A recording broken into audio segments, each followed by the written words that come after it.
Today, my guest is Kyle, who has had a lot of interesting experiences with awakening, near-death experiences, and actually went through homelessness and is now a Reiki master.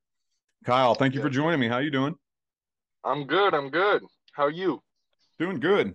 So you can pretty much feel free to start wherever you feel is most relevant to the story. Like, how did you go from being homeless and going through all that to now being a Reiki master? What was that process like? So, like I told you just, not too long ago, I've always had this connection to, spirituality. I always knew something was deeper and greater. I always had connection to, Atlantis and everything else. Quick backstory, my grandfather was a Freemason, so I got into a lot of his books that I shouldn't have. And and I learned about Atlantis and all this other kind of stuff, and it rang true to me. And I always loved the spirituality and everything else about it, and I loved history, but I never got into it. So that was my way to escape that and comic books and all this other kind of stuff as a child. But as I got older, I got into drugs, anything to escape reality and numb the world around me.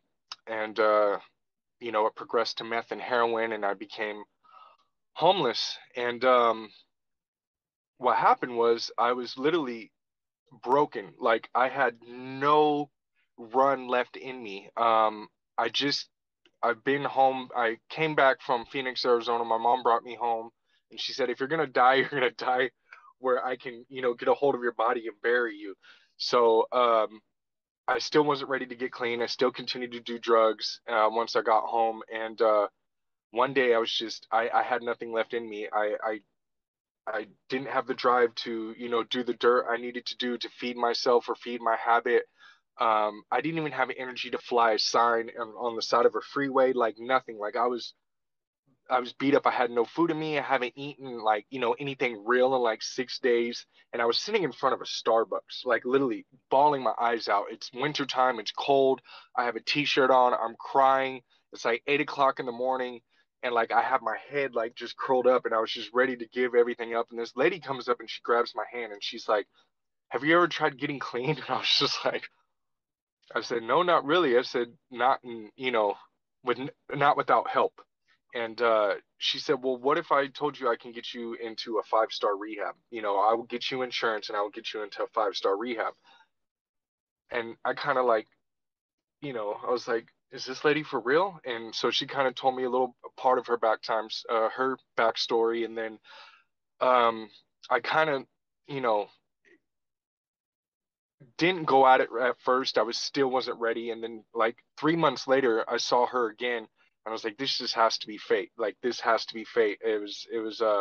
By that time, it was summertime. It's 100 degrees outside. I got a hoodie on, I got, like literally covering my face in a backpack full of stolen stuff, and like I'm tweaked out of my mind, and something tells me, hey, organize your backpack in the middle of a TJ Maxx parking lot in broad daylight, 12 o'clock, right here. So I'm doing that, and she comes up and she goes, "Get in the car. There's a sheriff's been watching you for like an hour, and he's just waiting for you to do something stupid." So she said, "Get in the car." She fed me a couple burritos, and she said, "You need to get off the streets." And I said, "Okay." So I took her up, and so that weekend she got me into the rehab and got me the insurance I needed, and I never fully looked back. But my story didn't really end there. I had like a year clean. I didn't take the program serious. Um, I worked out some. I still wasn't eating healthy. I wasn't really doing anything with my life. I was working at Applebee's, still inside, sober living. And I met the mother of my child, and uh, we fell in love, and we were together for like a couple years, and then we decided to get our own place, and she relapsed, and then I soon relapsed after her, and then we lost everything again. We lost our apartment, we lost um, everything, and then when we both went back into treatment, we found out that she was pregnant. So this time I knew I had to change everything, and I did. I got a sponsor. I worked all 12 steps. I graduated the rehab program I was in. I worked my butt off, and I said, "You know what? Like, I want to heal on a deeper level than what NA and AA can give me, and what counseling can give me and therapy can give me." So I started going deep into everything, meditation, breath work, started reading self-help books, learned who Dr. Joe Dispenza was, bought a lot of his books, and started reading and incorporating everything into my life. And then I came across a good friend, which I never knew she was a life coach, and I never knew she was a Reiki master. And a good friend of mine told me, she goes, you got healing hands. Like, you should literally become, because she was a massage therapist. She goes, you should become a Reiki master. And like 2 weeks later, she hits me up. She's like, Kyle, like, do you want to become, level one, level two Reiki certified? And I said, yeah. So I invested money into that, and then 6 months later, after that, after I practiced level one and level two for a while, I took my masters, and then now I'm a Reiki master, and I live all the way across country now from California. Now I'm in North Carolina, and that's my story now. Yeah, that session that you gave me kind of surprised me because Yeah, I'm into, like I was saying, I'm into reconnective healing, and it's yeah. very similar, very very similar. The only difference, well, I think there's a lot of differences, but some of the biggest differences, there isn't a specific technique, that you can just open the door for these frequencies to come in and they go wherever they want. And I remember thinking, I wonder if I'm going to be able to tell the difference between the reconnective healing frequencies and the Reiki. And that, it blew my mind. It blew me away. I'm laying there like, whoa, I tranced out, forgot where I was. She walked in to tell me it was over, and I'm like, I totally forgot why I was even laying here, covered from head to toe in that energy. Have you had any people tell you any interesting stories about healings or anything like that? So there's when the level one, level two book, it comes with the full history of Reiki, and it comes with this guy, his name is William Reed, and he's the one who founded the Reiki Institutional Center, right? So he's the one who's like the glue to, worldwide Reiki.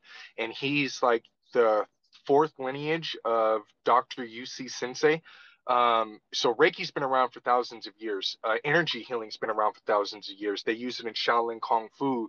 They use it for many different reasons. And there's a part that really stuck out to me inside the book. And he was teaching these very clairvoyant healers, and these people are psychic, and they do energetic healing, but what they do is that they use their own energy from their own psychic abilities, and they have to navigate this energy through your body, and it takes a lot of concentration and a lot of everything else.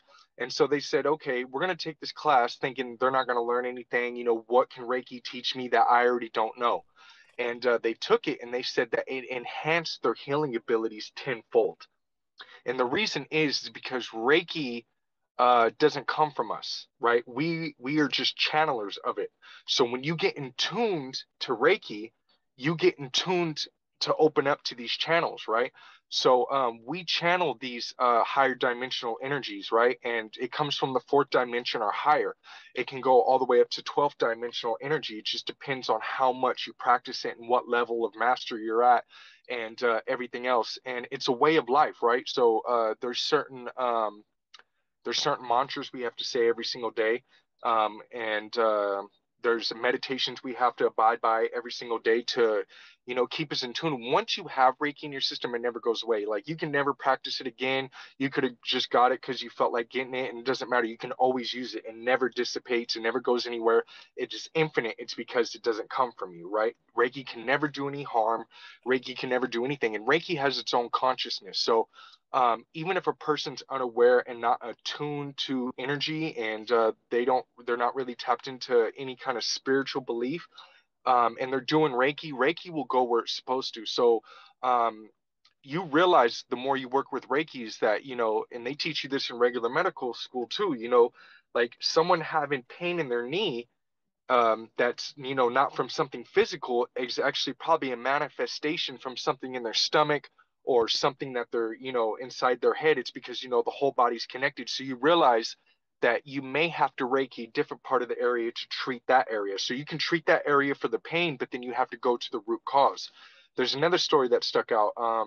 Uh, Takate Sensei, she's the reason why Reiki got to the United States. She was Hawaiian, but she was Japanese descent in Hawaii. and she got very sick. So her cousins took her back home to Japan to get healed, and she got healed through Reiki. And she said, I want to become a master. So she took the classes, and she's the reason why it got here to the West. And she brought it here to the West, and she started training in Chicago, Hawaii, all around the States. And there was a 13-year-old girl who went blind out of nowhere, like literally out of nowhere. And this was like in the 1950s. And this is when, they're starting to, put GMOs and chemicals into everything, and everything's starting to become, shelf life type foods. And because of her diet, she went blind from, processed foods. And medical doctors couldn't figure out what's wrong with her. So they finally took her to her, and so for 13 days, she treated her, and she realized that it was coming from this little girl's uterus. So it was something wrong with from the foods that she was eating that affected her uterus. So what she did for 13 days was Reiki her eyes and Reiki her uterus. And then on the 13th day, this little girl was able to see. And then she also told her, hey, it's the foods that you're eating. You have to start eating healthier, start applying more natural fruits and vegetables to your diet, so on and so forth, and can completely heal her. I mean, there's thousands of cases of Reiki healing cancer, physical ailments. I just posted on my timeline, how Reiki got this woman out of chemo and how they didn't think she was going to live. And one of this doctor was actually a Reiki practitioner too. So he was Reikiing this woman, and at first it was easing her pain during the chemo sessions and everything else, and thought she was really going to die. And she ended up living and surviving the chemo and, getting through it. So there's Reiki touches on all aspects, and Reiki teaches that all disease starts inside the auric field. So way before it manifests inside the body, it manifests inside your aura. So if you treat the aura first and then you treat the physical elements, it will tie in together. It's because a strong aura, and they call it your bioenergy. So in Japan, there's two words, I can't really pronounce them correctly, but there's a word for negative energy and then the good energy. And the negative energy is what causes your disease. So if you're thinking negative all the time, you're around negativity all the time, everything else, this is going to drain you and create disease within your body. And then, if you have positive thoughts and everything else, and then, more and more doctors that are becoming consciously aware are starting to realize this too. Dr. Joe Dispenza is big on this, about your mind frame is everything. So Reiki's been teaching this for, thousands of years. So it's beautiful. But yeah, Reiki's completely its own being and its own consciousness. Well, before we move on to the next subject, what would the best way be to get a hold of you for a Reiki session if somebody wanted to reach out? You can email me at reikimaster84@yahoo.com, or you can simply find me on Instagram on under Healing Fire of Reiki. Okay. I will definitely link all of that in the description of the video. Next up, you had a couple of near-death experiences, right? Yes.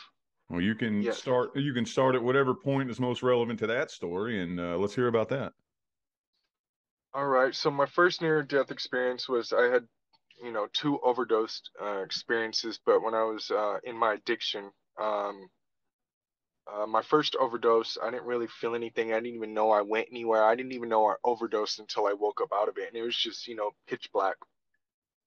And the second one was kind of the same thing, but I felt overwhelming love. I didn't see any light. I didn't see anything spectacular, but I felt this love that I've never felt on a human scale. Like there's no human words, I don't think in any language that can describe the peace and love that I felt in this area that I was at. So I don't know where I went or where my consciousness was at that time, or my soul, or whatever it was, or even what was going on, but it was just complete and utter bliss. It was like ecstasy, but without the drugged up feeling. Like it was like the feeling that you have for your kids, plus your mother, plus, your lover mixed into everything. It was just like a higher level of love that I couldn't explain. And there was no, it was pure warmth. Like it was this warm, fuzzy feeling. And I felt like I was just floating. And I didn't mind that I was in this dark space. I didn't mind that, you know, I was dead. And it was funny. It's because I knew I was dead or I was somewhere else. Like I knew it, like I felt it, like I knew I was not in my body no more.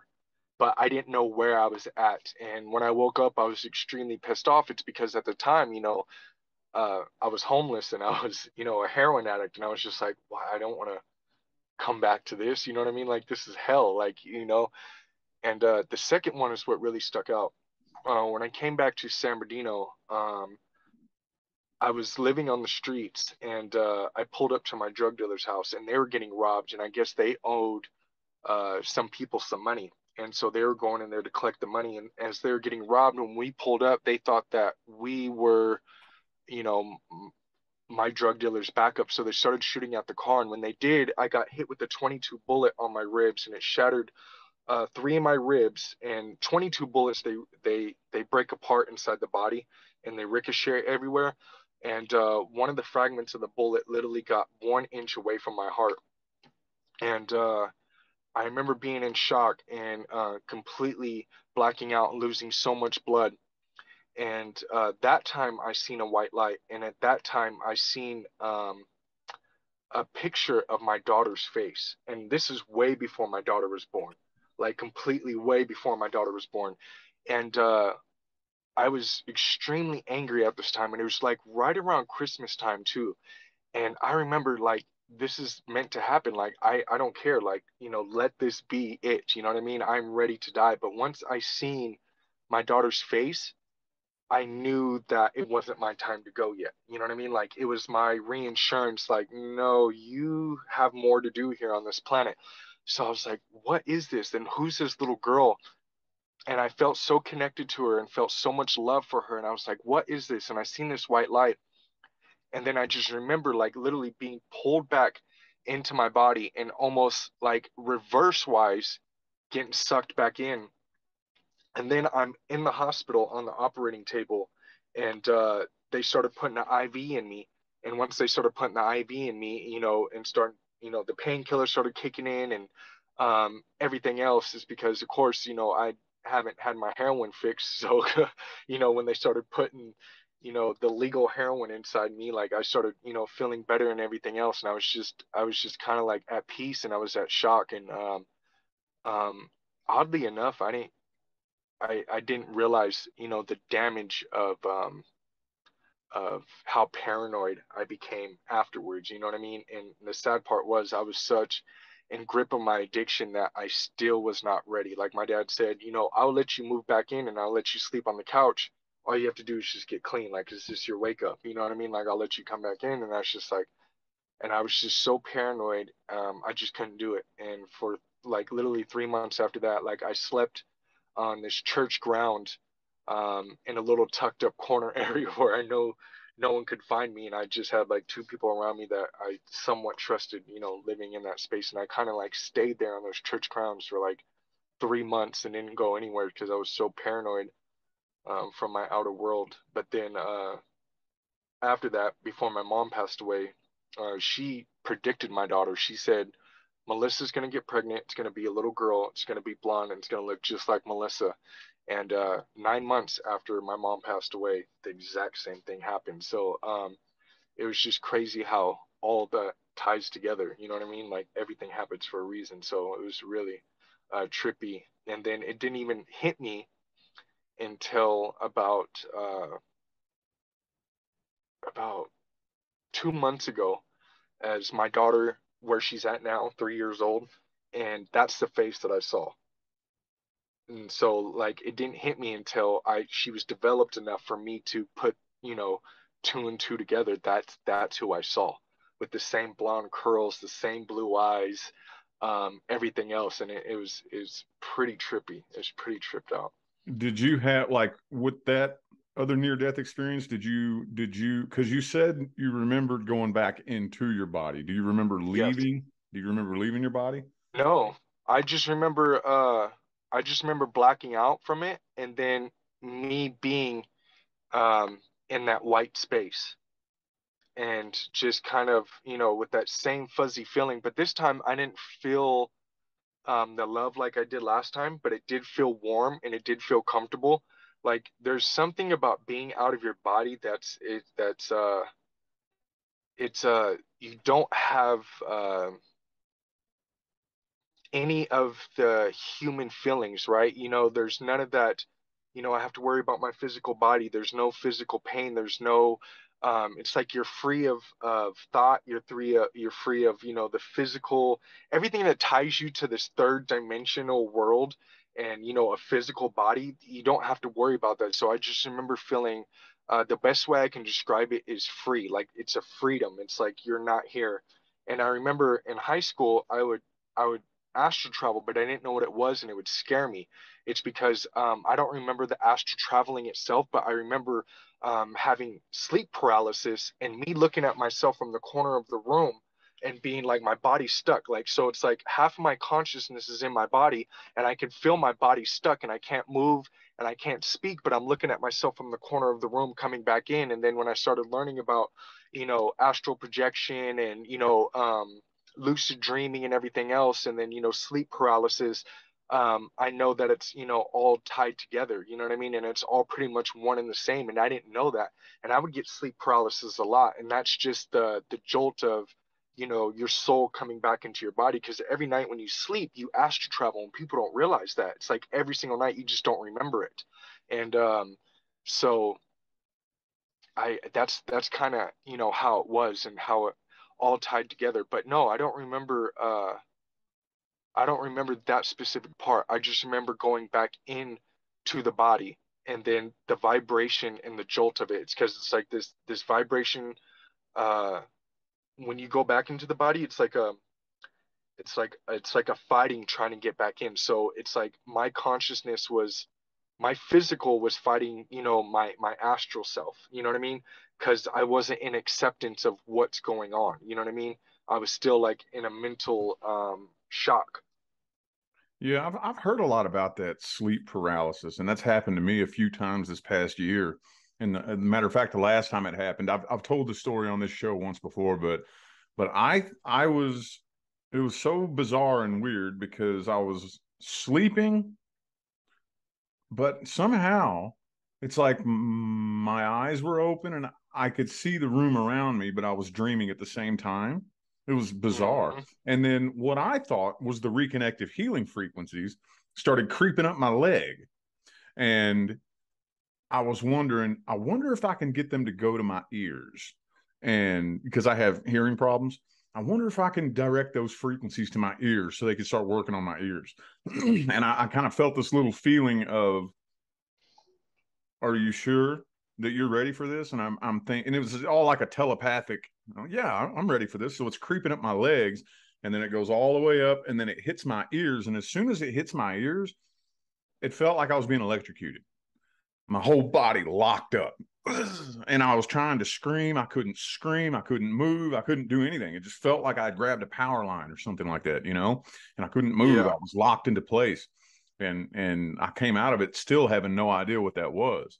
And another one happened to me maybe 6 or 8 months ago where I was just laying in bed. And then again, all of a sudden, what feels like electricity just like shoots through my body and I lock up. And people have said it sounds like you were astral traveling coming back into the body. Is that what that is?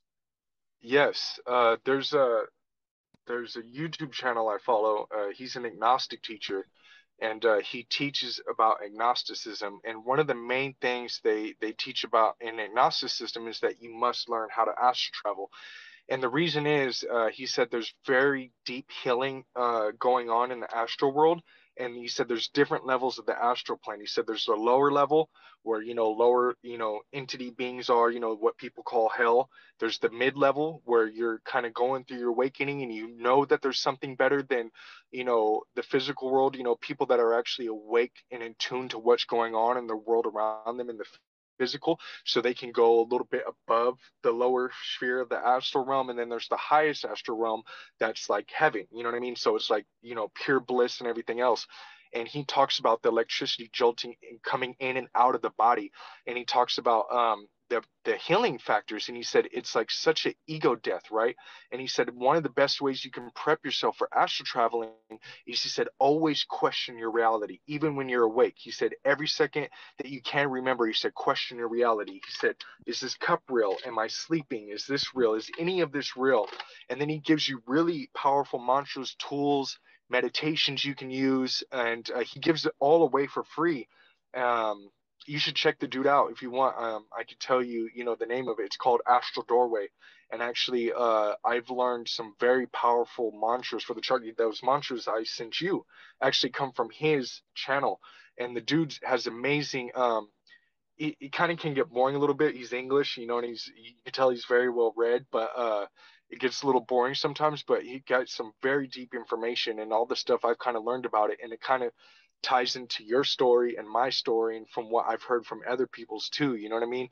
So, it's all connected. We have this silver lining that's connected to where our umbilical cord was. So every time we leave our body and we astral travel, we're always connected to the physical body. It doesn't matter. We can go all the way across the galaxy. You can do everything. And he said, you can literally go from a lucid dream into the astral realm, or you can go from the astral realm back into a lucid dream. He said, they're all connected. They're just different levels of consciousness that you can reach. And he says, the reason why it's one of the biggest things in agnostics, because you realize you become one with infinity, and then so you kind of respect life more, and you don't attach to it. There's so many different, healing and deep meaning to learning how to astral travel, but it gets you out of your physical self, and it gets you out of your way of your ego, so you can give back and be of service to humanity in the best way possible. So, yeah, it's pretty deep stuff. Yeah, I'll definitely check that out. Before we wrap this up, though, would you happen to have a positive message you would like to share to the viewers? Um, yeah. Uh, you know, I I live by this every single day. Of course, everybody knows who Sadhguru is, and I try to live by this every single day. Is and all kinds of, like, let go. You have no control over nothing. We have all this weight on our shoulders, and we want to control out every aspect of our life. And when you let go and you completely surrender, uh, so many doors open up and everything just naturally flows to you. So just naturally surrender, and don't look up to anything, and don't look down upon anything. Because when you look up to something, you lose your own divinity, and you look down upon something, you think you're greater than. So take everything for face value. There is no good or bad. There's just mission and purpose. Awesome. Well, thank you for that. And thank you again for joining me here on the show. You have a good day, and I wish you the best. Yes, you too. All right.